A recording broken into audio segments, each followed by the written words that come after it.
साथियों, कर्नाटका के ही तुमकुर जिले में शिवगंगा कालिंजिया नाम की संस्था का प्रयास भी बहुत सराहनीय है। इनके द्वारा यहाँ हर सदस्य को शुरुआत में 2 बी बॉक्सेस दिए जाते हैं। ऐसा करके इस संस्था ने अनेकों किसानों को अपने अभियान से जोड़ दिया है। अब इस संस्था से जुड़े किसान मिलकर शहद निकालते हैं, बेहतरीन पैकेजिंग करते हैं और स्थानीय बाजार तक पहुंचाते हैं। इससे उन्हें लाखों की कमाई भी हो रही है। ऐसा ही एक उदाहरण नागालैंड के क्लिफ हनी हंटिंग का है। नागालैंड के चोकलांगन गांव में खियामनी यांगन जनजाति सदियों से शहद निकालने का काम करती आई है। यहाँ मधुमक्खियों पेड़ों पर नहीं बल्कि ऊंची चट्टानों पर अपने घर बनाती हैं।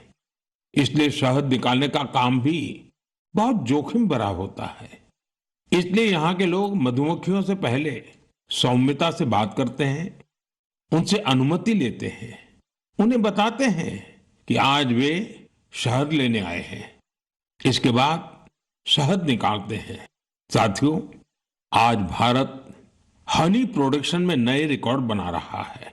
11 साल पहले देश में हनी का उत्पादन 76,000 मैट्रिक टन था। अब ये बढ़कर 1.5 लाख मैट्रिक टन से भी ज्यादा हो गया है। बीते कुछ वर्षों में शहद का एक्सपोर्ट भी 3 गुना से ज्यादा बढ़ गया है। हनी मिशन कार्यक्रम के तहत खादी ग्रामोद्योग ने भी 2.25 लाख से ज्यादा बी बॉक्सेस लोगों में बांटे हैं। इससे हजारों लोगों को रोजगार के नए अवसर मिले हैं। यानी देश के अलग अलग कोनों में शहद की मिठास भी बढ़ रही है और ये मिठास किसानों की आय भी बढ़ा रही है। मेरे प्यारे देशवासियों, हरियाणा के कुरुक्षेत्र में महाभारत का युद्ध हुआ था, ये हम सभी जानते हैं। लेकिन युद्ध के इस अनुभव को अब आप वहां महाभारत अनुभव केंद्र में भी साक्षात महसूस कर सकते हैं। इस अनुभव केंद्र में महाभारत की गाथा को 3D light and sound show और डिजिटल टेक्निक से दिखाया जा रहा है। 25 नवंबर को जब मैं कुरुक्षेत्र गया था तो इस अनुभव केंद्र के अनुभव ने मुझे आनंद से भर दिया था। साथियों, कुरुक्षेत्र में ब्रह्म सरोवर पर आयोजित अंतर्राष्ट्रीय गीता महोत्सव में शामिल होना भी मेरे लिए बहुत विशेष रहा। मैं ये देखकर बहुत प्रभावित हुआ कि कैसे दुनिया भर के लोग दिव्य ग्रंथ गीता से प्रेरित हो रहे हैं।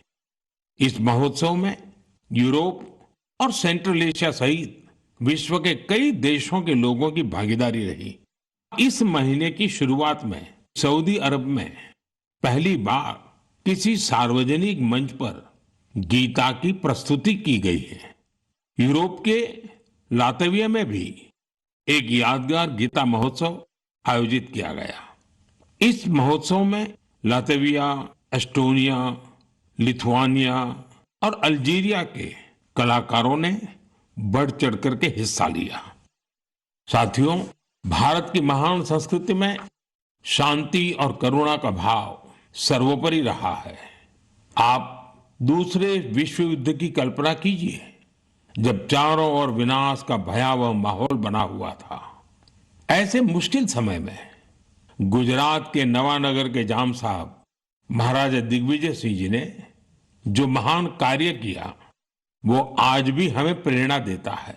उस समय जाम साहब किसी सामरिक गठबंधन या युद्ध की रणनीति को लेकर नहीं सोच रहे थे, बल्कि उनकी चिंता ये थी कि कैसे विश्व युद्ध के बीच पोलिश यहूदी बच्चों की रक्षा होगी। उन्होंने गुजरात में तब हजारों बच्चों को शरण देकर उन्हें नया जीवन दिया, जो आज भी एक मिसाल है। कुछ दिन पहले दक्षिणी इजराइल के मोशाव नेवातिम में जाम साहब की प्रतिमा का अनावरण किया गया। यह बहुत ही विशेष सम्मान था। पिछले वर्ष पोलैंड के वार्सो में मुझे जाम साहब के स्मारक पर श्रद्धा सुमन अर्पित करने का सौभाग्य मिला था। मेरे लिए वो क्षण अविस्मरणीय रहेगा। मेरे प्यारे देशवासियों, कुछ दिनों पहले मैं नेचुरल फार्मिंग के एक विशाल सम्मेलन में हिस्सा लेने कोयम्बटूर गया था। दक्षिण भारत में नेचुरल फार्मिंग को लेकर हो रहे प्रयासों को देखकर मैं बहुत प्रभावित हुआ। कितने ही युवा हाईली क्वालिफाइड प्रोफेशनल अब नेचुरल फार्मिंग फील्ड को अपना रहे हैं। मैंने वहां किसानों से बात की, उनसे अनुभव जाने। नेचुरल फार्मिंग भारत की प्राचीन परंपराओं का हिस्सा रही है और हम सभी का कर्तव्य है कि धरती मां की रक्षा के लिए इसे निरंतर बढ़ावा दें। साथियों, विश्व की सबसे पुरानी भाषा और विश्व के सबसे प्राचीन शहरों में से एक शहर, इन दोनों का संगम हमेशा अद्भुत होता है। मैं बात कर रहा हूं काशी तमिल संगमम की। 2 दिसंबर से काशी के नमो घाट पर चौथा काशी तमिल संगमम शुरू हो रहा है। इस बार के काशी तमिल संगमम की थीम बहुत ही रोचक है। लर्न तमिल, तमिल कर कलम। काशी तमिल संगमम उन सभी लोगों के लिए एक महत्वपूर्ण मंच बन गया है जिन्हें तमिल भाषा से लगाव है। काशी के लोगों से जब भी बात होती है तो वो हमेशा बताते हैं कि काशी तमिल संगमम का हिस्सा बनना उन्हें बहुत अच्छा लगता है। यहाँ उन्हें कुछ नया सीखने और नए नए लोगों से मिलने का अवसर मिलता है। इस बार भी काशीवासी पूरे जोश और उत्साह के साथ तमिलनाडु से आने वाले अपने भाई बहनों का स्वागत करने के लिए बहुत उत्सुक हैं। मेरा आप सभी से आग्रह है कि आप काशी तमिल संगमम का हिस्सा जरूर बने। इसके साथ ही ऐसे और भी मंचों के बारे में सोचें जिनसे एक भारत श्रेष्ठ भारत की भावना मजबूत हो।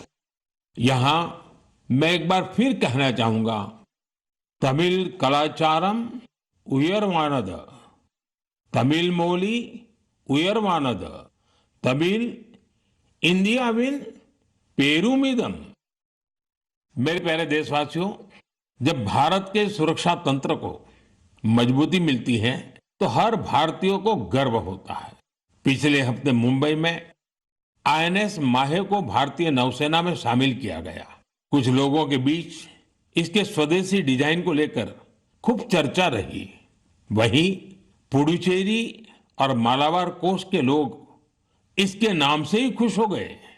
दरअसल इसका माहे नाम उस स्थान माहे के नाम पर रखा गया है जिसकी एक समृद्ध ऐतिहासिक विरासत रही है। केरला और तमिलनाडु के कई लोगों ने इस बात पर गौर किया कि इस युद्धपोत का क्रेस्ट, उरुमी और कलारियपट्टू की पारंपरिक लचीली तलवार की तरह दिखाई पड़ता है। ये हम सबके लिए गर्व की बात है कि हमारी नौसेना बहुत ही तेजी से आत्मनिर्भरता की ओर कदम बढ़ा रही है। 4 दिसंबर को हम नौसेना दिवस भी मनाने जा रहे हैं। ये अवसर हमारे सैनिकों के अदम्य साहस और पराक्रम को सम्मान देने का एक खास दिन है। साथियों, जो लोग नेवी से जुड़े टूरिज्म में रुचि रखते हैं उनके लिए हमारे देश में बहुत सी जगह हैं जहां जाकर उन्हें बहुत कुछ सीखने को मिलेगा। देश के पश्चिमी तट पर गुजरात के सोमनाथ के पास एक जिला है दीव। दीव में आईएनएस खुखरी को समर्पित खुखरी मेमोरियल एंड म्यूजियम है। वहीं गोवा में नेवल एविएशन म्यूजियम है जो एशिया में अपनी तरह का अनूठा संग्रहालय है। फोर्ट कोची के आईएनएस द्रोणाचार्य में इंडियन नेवल मैरीटाइम म्यूजियम है। यहां हमारे देश की मैरीटाइम हिस्ट्री और इंडियन नेवी के इवोल्यूशन को देखा जा सकता है।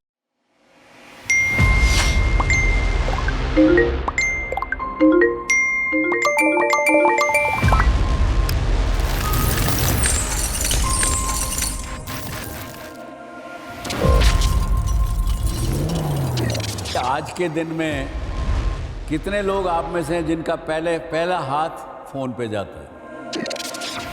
Everybody wants to demand your attention. This is the key word जो कंज्यूम करते हो आप इस डिजिटल टेक्नोलॉजी। कंज्यूम करने की जगह उसको इस्तेमाल करो क्रिएट करने की।